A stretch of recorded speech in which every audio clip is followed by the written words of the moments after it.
Hi friends, welcome to Indhu's kitchen.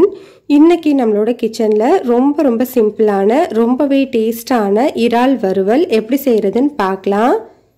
இந்த வறுவல் செய்யறதுக்கு ஃபர்ஸ்ட் ஒரு பவுடரை அரைச்சுக்கணும். அதுக்கு ஒரு panல 1 டீஸ்பூன் மிளகு, 1 டீஸ்பூன் சோம்பு, 1 டீஸ்பூன் சீரகம் சேர்த்துக்கலாம். ஸ்டவ் லோ ஹீட்ல வச்சிட்டு இதுல இருந்து நல்ல வாசனை வர வரைக்கும் வறுத்துக்கோங்க. சீரகம் கரிஞ்சிரக்கூடாது. நல்லா வாசனை வர வரைக்கும் வறுத்தா போதும். இப்போ இதெல்லாமே நல்லா வறுபட்டுருச்சு. ஸ்டவ் ஆஃப் பண்ணிட்டு இதை ஒரு மிக்ஸி ஜார்ல சேர்த்துக்கலாம். இப்போ இதை நல்லா ஸ்மூத்தான பவுடரா அரைச்சிட்டு தனியா வச்சுக்கோங்க. இப்போ ஒரு பேன்ல 2 டேபிள் ஸ்பூன் அளவு எண்ணெய் சேர்த்து சூடுபடுத்திக்கலாம். எண்ணெய் சூடானதுக்கு அப்புறமா ஒரு சின்ன சைஸ் பட்டை, 15 சின்ன வெங்காயத்தை நல்லா பொடியா கட் பண்ணிட்டு சேர்த்துக்கிறேன். நீங்க சின்ன வெங்காயம் சேர்க்கல அப்படின்னா 2 பெரிய வெங்காயத்தை பொடியா கட் பண்ணிட்டு சேர்த்துக்கோங்க. இது கூட 7 பல்லு பூண்டு, 1/2 இன்ச் அளவு இஞ்சியை கல் உரல்ல இடிச்சிட்டு சேர்த்துருக்கேன். நீங்க இஞ்சி பூண்டு பேஸ்ட் சேர்க்கிற மாதிரி இருந்ததுன்னா 1 டீஸ்பூன் அளவு சேர்த்துக்கோங்க. இப்போ இந்த இஞ்சி பூண்டோட பச்சை வாசனை போற வரைக்கும் நல்லா வதக்கிக்கலாம். பாருங்க, இப்போ நமக்கு வெங்காயம் நல்லா வதங்கிடுச்சு. இஞ்சி பூண்டோட பச்சை வாசனையும் போயிடுச்சு.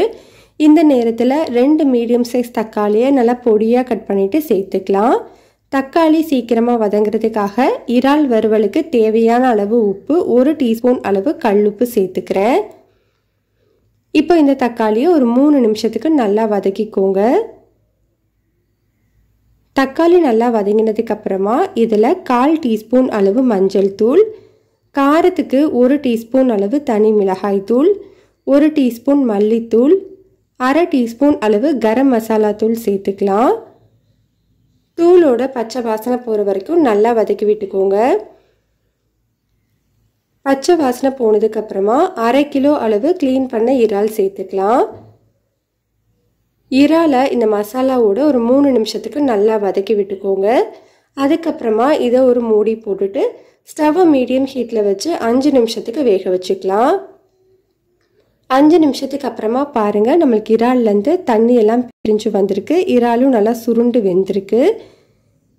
இதில் இப்போ ஒரு 1/4 கப் அளவு மட்டும் தண்ணி சேர்த்துக்கலாம். தண்ணி அதிகமாக சேர்த்துற வேண்டாம். இதை நல்லா கலந்துட்டு திரும்பவும் மூடி போட்டு ஒரு 5 நிமிஷத்துக்கு வேக வச்சுக்கலாம். இறால் ரொம்ப நேரம் வேக வைக்கக்கூடாது, அப்புறம் ரப்பர் மாதிரி ஆகிடும். கரெக்டாக ஒரு 10 நிமிஷத்துலேயே நல்லா வெந்துடும். இப்போ ஒரு 5 நிமிஷத்துக்கு அப்புறமா பாருங்கள், இறால் எல்லாமே நல்லா வெந்துடுச்சு. இப்போ நம்ம ரெடி பண்ணி வச்சுருந்த பவுடர் சேர்த்துட்டு கொஞ்சமாக கருவேப்பிலை இலைகளை தூவிட்டு நல்லா கலந்துட்டு ஸ்டவ் ஆஃப் பண்ணிக்கலாம். அவ்வளோதான், நம்மளுக்கு ரொம்ப சிம்பிளான டேஸ்டான இறால் வறுவல் ரெடி ஆயிடுச்சு. கண்டிப்பாக இதை நீங்கள் ட்ரை பண்ணி பாருங்கள். ரொம்ப டேஸ்ட்டாக இருக்கும். இந்த ரெசிபி உங்களுக்கு பிடிச்சிருந்ததுன்னா லைக் பண்ணுங்கள், ஷேர் பண்ணுங்கள், கமெண்ட் பண்ணுங்கள்.